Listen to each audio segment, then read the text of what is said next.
Oops. Now, welcome back to Hannity. Now, after being hailed, quote, the Republican savior by Time magazine, the rising star of the GOP, and a possible presidential candidate in 2016, it's no wonder Democrats are stooping to new, ridiculous lows to target Florida Senator Marco Rubio. Now, it all started during the senator's response to the president's State of the Union address on Tuesday, when Rubio, well, wait for it, he dared to take a single sip of water.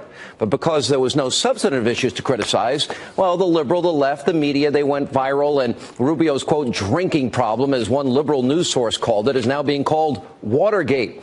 Even a possible career ender by Wolf Blitzer over at CNN. Pretty funny.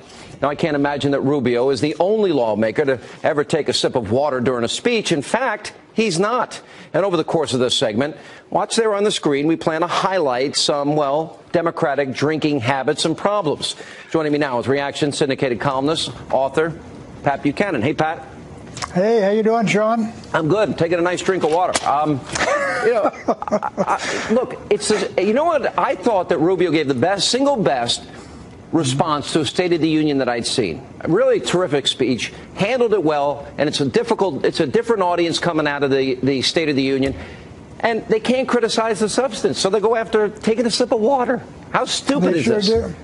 Well, I think Wolf Blitzer ought to be looking to his own longevity over there at CNN. What with Jeff Zucker coming in there, Sean? Yeah, I think you might be right, Pat. They might be calling for crossfire any day now.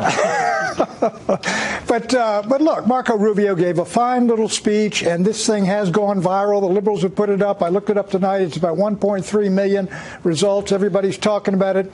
But this doesn't compare, if they're talking about any kind of problem, with Bill Clinton. He introduced Michael Dukakis for about 45 minutes. And Barack Obama has had his own problems. That first debate, he got wiped out. Look, this is a little glitch in the first outing of a candidate who's not going to be running, if he goes running, for about 3 years. It doesn't mean a hill of beans. It'll be done with in a week when all these folks are stop talking about it. I'm loving watching it. We have on the other side of the screen, Pat, I don't think you can see it, Barack Obama, all these Democrats are all taking sips of water. If the media had paid it as much attention to the gaffes or to Bill Ayers and Bernardine Dorn, I would say, all right, it's fair game. But they didn't do that. Let's, for example, show a few of Barack Obama's, gaffes that he made over the years. Over the last 15 months, we've traveled to every corner of the United States. I've now been in 57 states. I think one left to go. There's a lot of I don't know what the term is in Austrian, wheeling and dealing. On this Memorial Day, as our nation honors its unbroken line of fallen heroes, and I see many of them in the audience here today. Representative of the extraordinary work that our men and women in uniform do all around the world, Navy Corpsman Christian Bouchard. Corpsman Bouchard, the men and women like Corpsman Bouchard. Pat, if you say in one speech, corpsman, it tells me you don't know what a Navy corpsman is. That's a lot worse than this. Well, look, I'll say 57 states. You reminded me of it. But look, remember, is this a more serious problem for, say, candidate Marco Rubio than candidate Barack Obama having to explain why he sat there for 20 years listening to the lovely sermons of Reverend Jeremiah Wright in Chicago? This is a nothing. It's a little glitch, and they're piling on. But what they are doing, Sean, is this. They did succeed last summer in painting and defining Mitt Romney before he could define himself. And I think the very fact they're sort of piling on and trying to bring this up and put it in the public is to sort of define Marco Rubio as a young, sort of callow, nervous young man before Marco Rubio can define himself. They know what they're doing. They've got the major media behind them, and they've already started out. But it tells you they think Marco Rubio is a problem. You're exactly right. There was only one Democrat that got it, and believe it or not, it was Van Jones. And he recognized that Rubio is now going to be a rising star and a threat. Let me show you how bad it got. Your good friend Reverend Al over there at NBC, Pat, Reverend Al does what looks to me like a Saturday Night Live skit.